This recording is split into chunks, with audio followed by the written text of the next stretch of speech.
नमस्कार दर्शकों, मैं आपका मित्र जगन्नाथ तेली उपस्थित हुआ हूँ आपके सामने हमारे बांसवाड़ा के एक वरिष्ठ पत्रकार और लेखक को लेकर। वैसे तो यह कार्यक्रम हमारे सहयोगी सतीश आचार्य द्वारा किया जाता रहा है एक मुलाकात के रूप में। पिछले कई वर्षों से हम हमारी बांसवाड़ा पत्रिका में एक मुलाकात कार्यक्रम हर हफ्ते आपको दिखाते थे, लेकिन कुछ कारणों से यह कार्यक्रम हमें बंद करना पड़ा, या यूं कहें कि कुछ आर्थिक कारणों से या कुछ सीमाओं की वजह से हमने ये कार्यक्रम बंद कर दिया। परंतु फिर भी बीच बीच में हम कभी कभी जब भी आवश्यकता पड़ती है हमारे बांसवाड़ा के लोगों से जिन्होंने विशेष कार्य किया है तो उनका हम साक्षात्कार लेते हैं और आपके सामने प्रस्तुत करने का प्रयास करते हैं। तो आज फिर मैं आपके सामने उपस्थित हुआ हूँ हमारे बांसवाड़ा के दीपक भारत श्रीमान को लेकर। इन्होंने एक पुस्तक लिखी है, अतीत और आज, इन हैंड और आइज। पिछले दिनों इस पुस्तक का विमोचन हमारे राजस्थान के मुख्यमंत्री अशोक गहलोत के कर कमलों द्वारा जयपुर में संपन्न हुआ है। तो जब इस पुस्तक के बारे में हमें जानकारी मिली तो हमने भी भाई दीपक श्रीमान से बात की कि इस पुस्तक के बारे में हमारे बांसवाड़ा के लोगों को भी जानना चाहिए कि आखिर इस पुस्तक में क्या लिखा है और क्या मतलब एक तरह से बांसवाड़ा के बारे में जानकारी। तो भाई दीपक श्रीमान विगत कई वर्षों से पत्रकारिता जगत से जुड़े हुए हैं। उन्होंने अपने पत्रकारिता का जीवन जय राजस्थान दैनिक समाचार पत्र से शुरू किया था। उसके बाद विभिन्न तरह के जो भी स्थानीय समाचार पत्र होते थे उन दिनों में, जो 1990 के दशक में या 80 के दशक में, जय राजस्थान, प्रातःकाल, उदयपुर एक्सप्रेस, जलते दीप, अमर आजादी, वागड़ की कलम और इस तरह से कई समाचार पत्र प्रकाशित होते थे जिसमें इनकी रिपोर्टिंग लगातार छपती रही। फिलहाल हमारे बांसवाड़ा में ये दैनिक नवज्योति के स्थानीय संपादक हैं और अपनी पत्रकारिता की सेवाएं दे रहे हैं। तो आइए दर्शकों, हम उन्हीं से जानते हैं कि बांसवाड़ा अतीत और आज इस पुस्तक को लिखने की प्रेरणा आपको कहाँ से मिली, या आपने ये पुस्तक क्यों लिखी? जी बहुत बहुत धन्यवाद जगन्नाथ जी, और साथ ही गोपन टीवी के सारे दर्शकों को शुभकामनाएं। अच्छा है कि पुस्तक क्यों लिखी जाती है। एक पुस्तक असल में दोस्त होती है, सहयोगी होती है, मार्गदर्शक होती है। बांसवाड़ा के बारे में अगर हम लोग विचार करते हैं, चिंतन करते हैं तो काफी समृद्ध बांसवाड़ा था। लेकिन आपने सुना होगा कि बांसवाड़ा पहले काले पानी के रूप में जाना जाता था। आम लोगों की भी धारणा ये थी कि काले पानी के रूप में देखा जाता था, लेकिन सच्चाई कुछ जुदा है। अगर आप 10वीं और 11वीं शताब्दी में चले और अर्थुना के अगर प्राचीन स्थलों को, भग्नावशेषों को आप देख लें तो उस समृद्धि का परिचय है। उसके बाद जगन्नाथ जी, अगर आप भोटिया अम्बा की तरफ देखते हैं, और जैसा बताया गया है कि पांडव भी यहाँ पर आए थे और उस समय उन्होंने 88,000 ऋषियों को भोजन कराया था। तो समृद्धता तो कहीं ना कहीं थी। उसके बाद में एक चीज आती है, वो बहुत लंबी दूरी होगी। अब हम लोग आते हैं कि ये आजादी, दो चीजें चलती है, आजादी का संघर्ष और राजवंश। आमतौर पे राजाओं के बारे में ये कहा जाता है कि राजा क्रूर था, और नई परंपरा चली तो पहले राजा का बेटा ही राजा होता था, और आजकल मत पेटी से निकल रहा है। तो इसके ऊपर एक चिंतन की जरूरत महसूस हुई कि आखिर क्या है।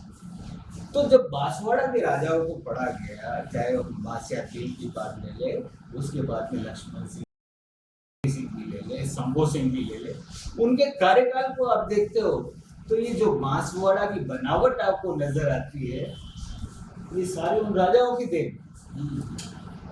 जगन्नाथ जी, आपको आश्चर्य होगा कि उस जमाने में उन राजाओं ने यहाँ चिकित्सा व्यवस्था भी की। उस जमाने में राजा लोगों ने अखंड अन्न क्षेत्र भी चलाया, शिक्षा की व्यवस्था भी की, डाकघर की व्यवस्था की, खेरवाड़ा से यहाँ तक उस जमाने में राजाओं ने की। तो मेरा ये मानना है कि आज हम देख रहे हैं, चाहे आप कलेक्ट्री देख ले वर्तमान, चंद्रपोल स्कूल देख ले, उसके बाद में आप नगर परिषद देख ले, या गवर्नमेंट कॉलेज बांसवाड़ा, और या फिर पीछे की आपकी सिविल लाइन जिसको उस जमाने में 7 कोठी कहा जाता था। इनका निर्माण, इनकी बनावट, महल के अतिरिक्त बता रहा हूँ, जो सार्वजनिक जगह भी बनी थी, बहुत मजबूत ढांचे तैयार होते थे। आज लगभग 100 साल होने आए, लेकिन ये अपनी जगह। तो कहीं ना कहीं ये भी जानना जरूरी है कि राजाओं ने क्या क्रूर थे या अनुशासित थे, इसके बारे में चिंतन करना चाहिए। और सबसे बड़ी बात जगन्नाथ जी, मैंने ये देखा कि राजाओं का बेटा राजा होता था, लेकिन उन सब की शिक्षा, तो आश्चर्य होगा कि उस जमाने में राजा का बेटा पढ़ने जाता था तो मेयो कॉलेज जाता था, दिल्ली कॉलेज जाता था, इंदौर, मतलब एक पढ़ा लिखा आदमी तैयार होता था। ठीक है साहब, उसके बाद में प्रजामंडल है ना, वो राजाओं के बाद में हमारे प्रजामंडल की स्थापना हुई। प्रजामंडल में बांसवाड़ा के अंदर जिन लोगों ने किया था, आप देखिए किताब में आपको दिखाता हूँ। आमतौर पर अगर हम बांसवाड़ा की बात करते हैं तो एक चित्र हमारे सामने आता है कि इसी जनप्रतिनिधि ने बांसवाड़ा के लिए सब कुछ किया। लेकिन मैं जो आपको दिखाना चाह रहा हूँ इस पुस्तक के माध्यम से, अगर यहाँ से शुरू करते हैं आप, ये राजवंश है। और इस ये आप देख ले है मणिशंकर जी जानी, उसके बाद में आप देखिए तुलसीबाई भावसार, उसके बाद भूपेंद्र नाथ त्रिवेदी, चिमनलाल मालोद, विजयाबेन, शकुंतला त्रिवेदी, ये ऐसे नाम हैं जिन्होंने बांसवाड़ा के लिए संघर्ष की बहुत मजबूत नींव रखी। और पत्रकारिता जगत के लिए आज तक, क्योंकि एक बात आती है ना कि मुख्यमंत्री से ही विमोचन क्यों, तो उसके पीछे भी एक मेरी धारणा थी कि जो या किसी की स्मृति में बनाई जाती है। भूपेंद्र नाथ त्रिवेदी जो पहले प्रधानमंत्री थे प्रजामंडल के समय में बांसवाड़ा में, उनके नाम से आपको बांसवाड़ा में कुछ नहीं मिलेगा। बांसवाड़ा की जनरल सीट उस समय घाटोल हुआ करती थी, और पहले विधायक हमारे तुलसीबाई भावसार हुआ करते थे। आप देखिए इनका नाम आज कोई लेने वाला नहीं है, लेकिन मैं बताना चाह रहा था इनके बच्चे, अगर आप इनकी बच्चियों को देख लीजिए, आप तुलसीबाई भावसार के नहीं चले जाए, उनकी बच्चियां आज भी गांधीवादी जीवन जी रही, वो खादी के कपड़े पहनती है। उसके बाद में भूपेंद्र नाथ जी त्रिवेदी, शकुंतला त्रिवेदी, उनकी बेटी रेणुका जोशी गांधीवादी तरीके से सादगी से अपना जीवन व्यापन कर रही है। तो गांधी दर्शन अगर आज की तारीख में भी कहीं करने हो तो आप उस जगह चले जाइए। अब अंतर ये आता है कि हमारे जैसे लोगों को किताब लिखने क्यों पढ़ती है, जब ये सादगी भरे चेहरे समाज एक तरफ कर देता है और वो लोग जो सत्ता के ऊपर आ जाते हैं वही चेहरे अगर आपके सामने आते हैं तो बहुत अंतर आता है। वहां से सोच विकसित होनी चाहिए। मैं सबसे बड़ा आपको बताता हूँ कि एक जमाना था इस देश के अंदर सोने चांदी के सिक्के चलते थे, एक जमाना था चमड़े के सिक्के भी चल रहे। आप कोई हॉलमार्क नहीं था, लेकिन कैसे सोने और चांदी के सिक्के चलते थे, क्योंकि हमारा आधार मजबूत क्या था, हमारा कैरेक्टर, हमारा चरित्र। वो हमारा चरित्र अगर आप ढूंढना चाहोगे तो इन महापुरुषों के जीवन में मिलता है। तो इसलिए इन महापुरुषों को जीवन जानना होगा। और पत्रकारिता जगत के लिए मैं अभी आपको बता रहा था, भूपेंद्र नाथ जी त्रिवेदी दोनों पति पत्नी, इनका 12 साल का बेटा स्वतंत्रता संग्राम में खो गया। एक बेटा खो जाने के बाद भी एक दंपति अगर आजादी की जंग लड़ते हैं और आप उन्हें भूल जाते हैं, कहीं ना कहीं दर्द तो होता है। तो इतिहास में अगर ऐसे लोगों का चरित्र लोगों के सामने लाया जाएगा जगन्नाथ जी, तो निश्चित रूप से मेरा ये मानना है कि कहीं ना कहीं हम लोग नई पीढ़ी को नई दिशा दे सकते हैं। दीपक जी, आपने इसके प्रश्न के उत्तर में बहुत विस्तार से बता दिया। तो मैं जो अगला प्रश्न आपसे करना चाह रहा था उसका भी एक तरह से आपने उत्तर दे दिया कि आखिर इस पुस्तक में क्या है, क्या लिखा है, तो वो भी आपने बता दिया। दीपक जी, ये जो पुस्तक आपने लिखी है बांसवाड़ा अतीत तो आज, इन हैंड और आइज।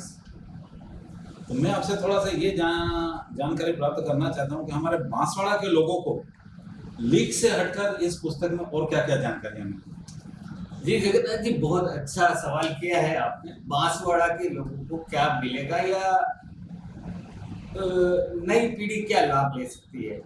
सबसे बड़ी चीज आती है कि हम लोग जिस बांसवाड़ा में रह रहे हैं, बांसवाड़ा के बारे में आपका जीके जीरो, आप जनरल नॉलेज आपको पता नहीं कि माई डैम है, लेकिन माई डैम का क्षेत्रफल कितना है, इसकी कितनी केनालें जा रही है, इस माई डैम से कितना विद्युत उत्पादन हो रहा है, कितनी विद्युत इकाइयां लगी हुई है ना। तो ये चीजें जो है भौगोलिक स्थिति, उसका ज्ञान होना चाहिए। आपके पास में कौन कौन सी खनिज संपदा है, कितना आप दोहन कर सकते हो, वो इस पुस्तक से आपको मिलेगी। जो अगर प्रतियोगी परीक्षा देने के लिए बच्चा जा रहा है, अगर आप आईएएस के इंटरव्यू देखते हैं आजकल फेसबुक पे, इस पे सब कुछ आता है, तो क्षेत्र के बारे में भी जानकारियां दी जाती है, जो जानकारी आपको किसी पुस्तक में नहीं मिली। मैं कई स्कूलों में, कॉलेजों में जाता हूँ, जब बच्चों से बातचीत करता हूँ तो आश्चर्य होता है कि उनको कोई जानकारी नहीं है।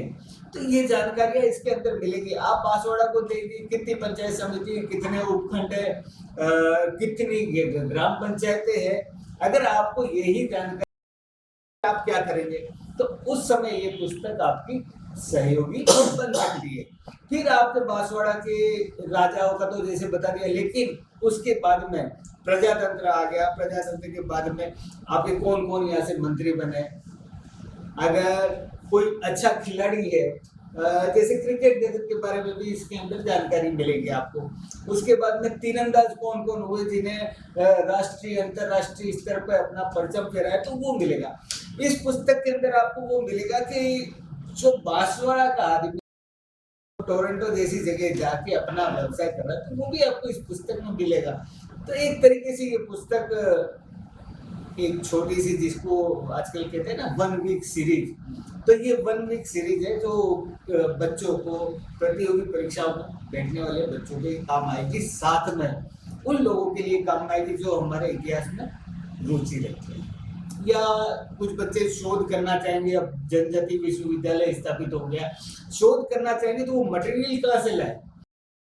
समृद्ध यूं बांसवाड़ा प्रजातंत्र के बाद में 3 बार हमने मुख्यमंत्री दिया, लेकिन बांसवाड़ा के इतिहास कहीं लिखा नहीं गया है या लिखने नहीं दिया, तो ये अलग विषय है। लेकिन अब जाके अगर हम चेतना जागृत करेंगे तो कई तथ्य हमारे सामने आएंगे, और ये हमारी भावी पीढ़ी को और हमारे क्षेत्र के विकास में सहायक होगा। जैसा कि आपने बताया कि ये तथ्य पर इतिहास पर पुस्तक लिखी है, इसलिए इसमें तथ्य और सत्यता की अनिवार्यता है। इसके बिना तो ये झूठा हो जाएगा।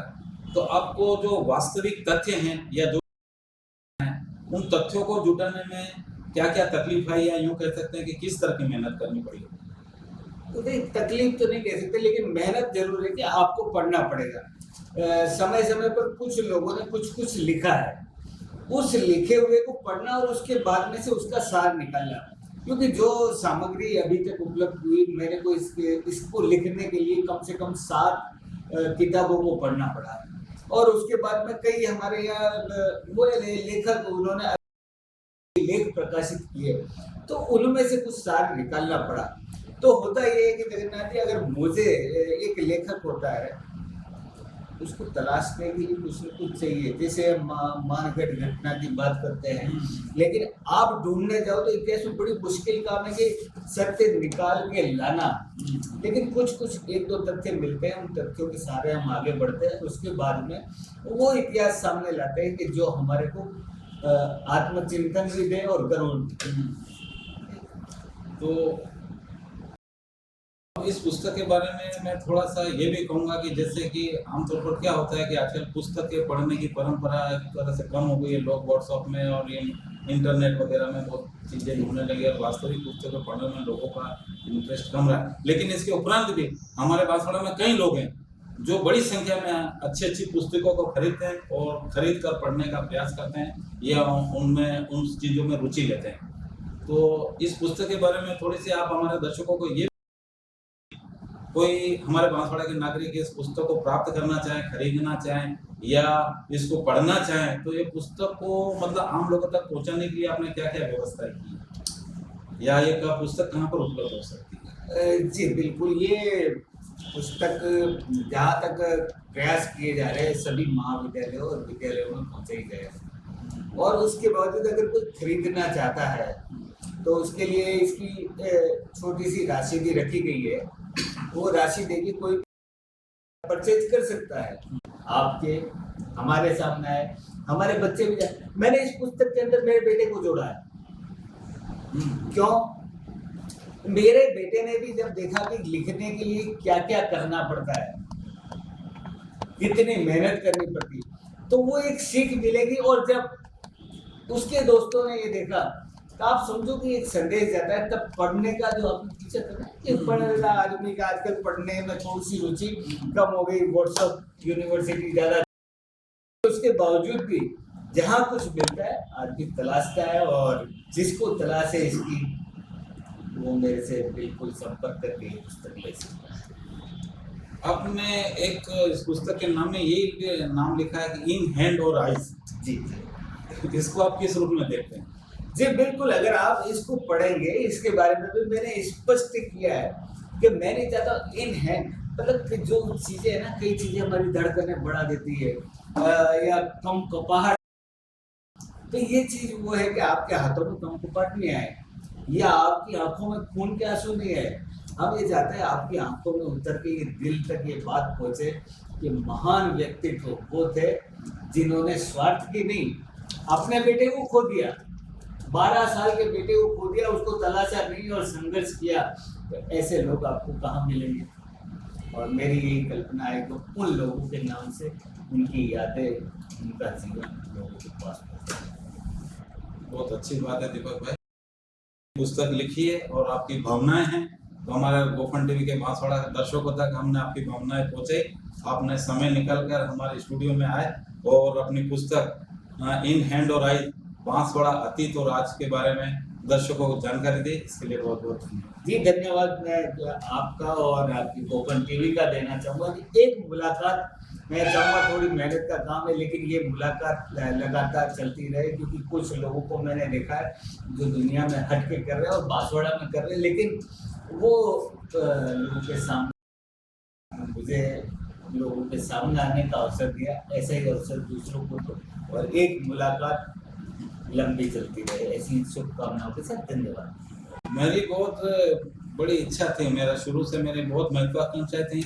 गोल्डी डिजीनेट पर जब बांसवाड़ा पत्रिका को मैंने 1998 में शुरू किया, तब से मैंने बहुत सारे सपने देखे थे कि हमारी इस गोफन टीवी की बांसवाड़ा पत्रिका में बांसवाड़ा का हर कलाकार, हर डांसर, हर गीतकार, हर लेखक, हर साहित्यकार, पत्रकार, गाने वाले, बजाने वाले सभी कलाकारों को एक मौका मिले, वो आए और अपनी प्रतिभा का प्रदर्शन करें। मेरी बहुत इच्छा थी, लेकिन न जाने किसको किसको दोष दें, कहा नहीं जा सकता। पिछले निरंतर 24 वर्षों से ये यात्रा चल रही है, इसमें बहुत सारे कार्यक्रम मैंने बनाए और चलाए। इसमें मेरे मित्र सतीश आचार्य, अब्दुल रजाक भट्टी और हमारे बहुत सारी अनाउंसर बच्चियाँ थी जो आती थी और जिन्होंने निःशुल्क सेवाएं दी, और ये बांसवाड़ा पत्रिका गोफन टीवी की निरंतर चल रही है। मेरी आज भी दिली तमन्ना है कि बांसवाड़ा के लोगों को एक अच्छा प्लेटफॉर्म में अपने गोफन टीवी और गोल्डी डिजीनेट के परिवार से दूं। देखो मालिक क्या करता है।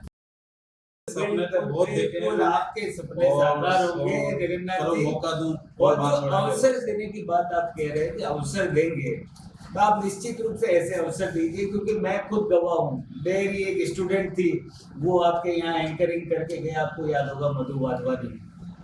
तो वो एंकर के रूप में तैयार हुई और उसने अपने आप को स्थापित किया। तो निश्चित रूप से आपका ये प्रयास और बांसवाड़ा के लोगों से खास करके मेरी ये अपील है कि आप अपनी प्रतिभा को दुनिया के सामने लाने का प्रयास करें।